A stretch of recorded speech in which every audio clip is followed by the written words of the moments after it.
कलमा तैयबा नफ़ा देगा जब तक। हज़रत अनस बिन मालिक रदियल्लाहु ताला अन्हु से रिवायत है, रसूलों के सालार, नबियों के सरदार सल्लल्लाहु अलैहि वसल्लम का इरशाद हकीकत बुनियाद है। ला इलाहा इल्लल्लाहु मुहम्मदुर रसूलुल्लाह हमेशा अपने कहने वालों को नफ़ा पहुंचाता रहेगा और इनसे अजाब को दूर करता रहेगा जब तक इसका हक हल्का न जाने। सहाबा कराम अलैहिम रिदवान ने अर्ज़ की, या रसूलल्लाह सल्लल्लाहु अलैहि वसल्लम, कलमा तैयबा के हक को हल्का जानना क्या है? अरशाद फरमाया, यानी ला इलाहा इल्लल्लाहु के हक को हल्का जानना ये है कि अल्लाह पाक की नाफरमानी करने वाला काम होता देखकर ना उसे रोका जाए, ना ही उसे तब्दील किया जाए। इस्लाम के 8 हिस्से। हज़रत हुज़ैफा रज़ियल्लाहु ताला अन्हु से रिवायत है कि इस्लाम के 8 हिस्से हैं। नंबर 1 इस्लाम, नंबर 2 नमाज, नंबर 3 ज़कात, नंबर 4 रमज़ान का रोज़ा, नंबर 5 हज बैतुल्ला, नंबर 6 नेकी का हुक्म देना, नंबर 7 बुराई से रोकना और नंबर 8 अल्लाह पाक की राह में जिहाद करना। और वो शख्स कामयाब नहीं जिसका कोई हिस्सा ना हो। दुनिया में भी सज़ा मिलेगी। जो कौम कुदरत के बावजूद गुनाह करने वाले को उससे रोकती नहीं, अंदेशा है कि वो ना रोकने वाली कौम मरने से पहले दुनिया ही में अजाब में गिरफ्तार हो जाए। चनाचे हज़रत जरीर रदियल्लाहु ताला अन्हु से रिवायत है कि हुज़ूर अकरम सल्लल्लाहु अलैहि वसल्लम का इरशाद है, अगर किसी कौम में कोई गुनाह का मुर्तकिब हो और कौम के लोग बावजूद कुदरत उसे गुनाह से ना रोकें, तो अल्लाह पाक उनके मरने से पहले उन पर अपना अज़ाब नाजिल फरमाएगा।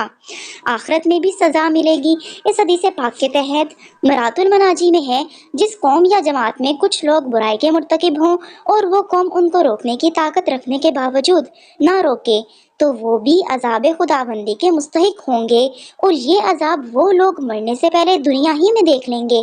हज़रत शेख अब्दुल हक मुहद्दिस दहलवी रहमतुल्लाह अलैह फरमाते हैं कि बुराई को बदलने में कोताही करना दूसरे जराइम के मुकाबले में इस लिहाज से मुनफरिद है कि दूसरे गुनाहों की सज़ा आखिरत में मिलेगी, जबकि इस कोताही की सज़ा दुनिया में ही मिलेगी और आखिरत का अजाब इसके अलावा होगा।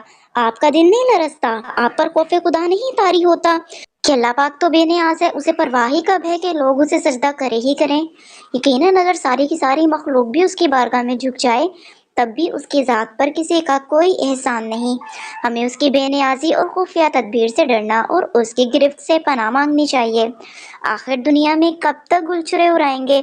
याद रखिए, एक ना एक दिन सबको मरना पड़ेगा, अंधेरी कब्र में उतरना पड़ेगा और अपनी करने का फल भुगतना पड़ेगा। यानी मौत एक ऐसा दरवाज़ा है जिसमें से हर जानदार ने गुजरना है और मौत एक ऐसा जाम है जिसे हर शख्स ने पीना है। मुर्दे की बेबसी। उस वक्त कैसी बेकसी होगी जब रूह जिस्म से जुदा हो चुकी होगी। उस दम किस कदर बेबसी का आलम होगा जब बेशकीमत कपड़े बदन से उतारे जा रहे होंगे, गसाल नहला रहा होगा, लट्ठे का कफन पहनाया जा रहा होगा।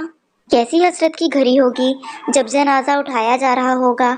हाय हाय, वो दुनिया जिसे संवारने के लिए उम्र भर भाग दौड़ की थी, जिसकी खातिर रातों की नींद उड़ाई थी, तरह तरह के खतरे मोल लिए थे, हासिदीन की रुकावटें खड़ी होने करने के बावजूद भी जान लड़ाकर दुनिया का माल कमाते रहे थे, खूब खूब दौलत बढ़ाते रहे थे। जिस मकान को मजबूत तामीर किया था, फिर उसको तरह तरह के फर्नीचर से आरास्ता किया था, वो सभी को छोड़कर रुखसत होना पा रहा होगा।